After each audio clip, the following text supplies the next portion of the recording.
Well, the much anticipated Panasonic GH6 is here, and well, let's get into it. So first off, I'm just going to give a baseline of kind of the headline specs. I'm not going to go in too much detail on all that because there's a lot of places you can see that, and I'm sure you probably have already seen that. I will go into more detail about the things that stick out to me, and then I will go over who I think this camera is for and give my initial thoughts about this camera, at least my thoughts as much as I can give considering I've never used it. So first off, this camera has a brand new 25.2 megapixel sensor. It is capable of shooting unlimited 4K 60 10-bit 422, also 5.7K 60 and 4K 120 in 420.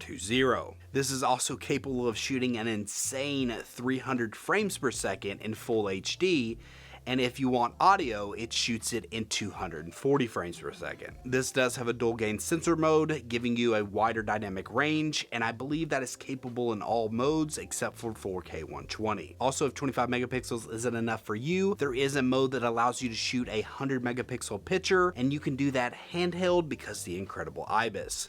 So let's go into the first thing that sticks out to me that is amazing, and that is the incredible IBIS. On paper it says it has up to 7.5 stops of IBIS, but even though the Canon says it has 8, it seems like this camera is doing a better job, so marketing isn't always everything. I think that the IBIS makes it ideal for a run and gun camera and you don't want to carry a gimbal maybe outside. I also think it will work great for vloggers, especially when you consider the smaller lenses you can have with the Micro Four Thirds system. There is a problem though, and you can probably guess what it is, but I'll get into that more later. Sticking with its vlogging potential, another thing that impressed me is its LCD screen and that it can flip out, and it can also do the tilt up situation.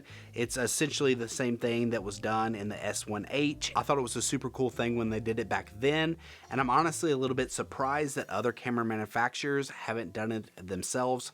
I know that they can't completely copy it because of patents and such, but I mean, they can kind of get around that doing it with their own way. But the unique screen isn't the only thing I like about the body. I also like a lot of the button layouts. I like the multiple record buttons that they have. I like the tally light. And of course, I love the fact that this has a full-size HDMI port. I think it makes it that much more professional. Granted, personally, I haven't held it in my hands, but it looks like it would feel good. That's what she said. Now, another thing that I am very impressed with is the video capabilities of this camera. I'm not going to go into all the detail about all the video functions because there's just so much to go into. But one thing that really sticks out to me is the ability to shoot Apple ProRes 422.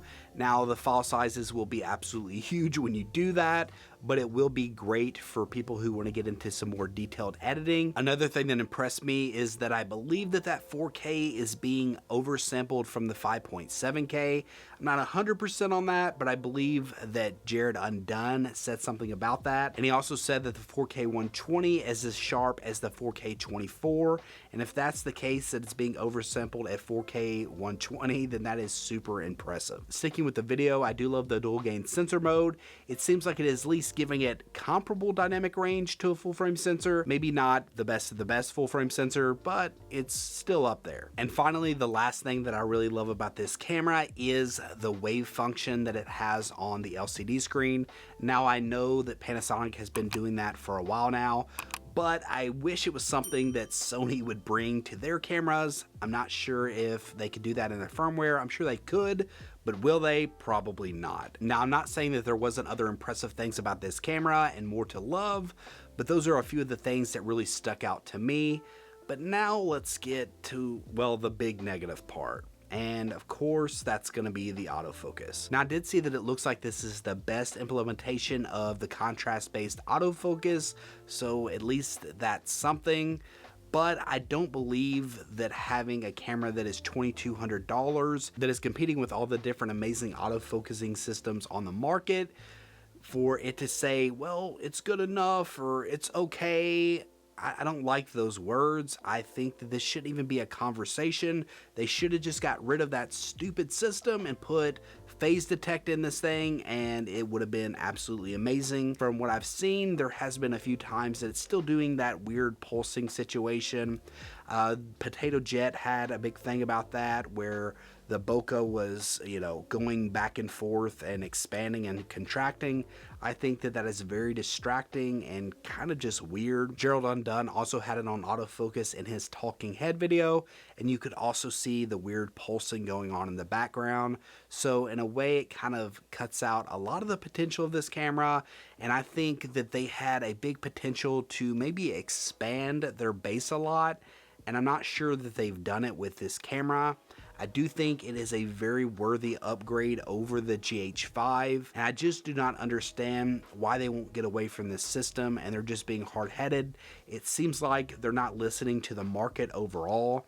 Now, I know that a lot of GH5 users and Panasonic fans will say that they really don't care, and if you want a great autofocusing camera, then get a different system.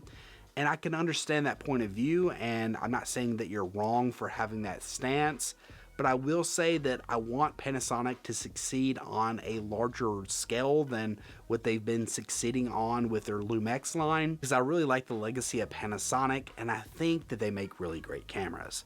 But those are my thoughts. Drop in the comment section below and give me your thoughts. Do you like this camera? Are you impressed by it? Do you have the GH5 and you're going to upgrade?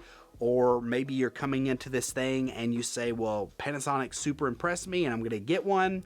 Is the autofocus turning you off? Let me know all that in the comments below. If you've liked this video, be sure to give it a thumbs up and consider subscribing. Until next time, peace.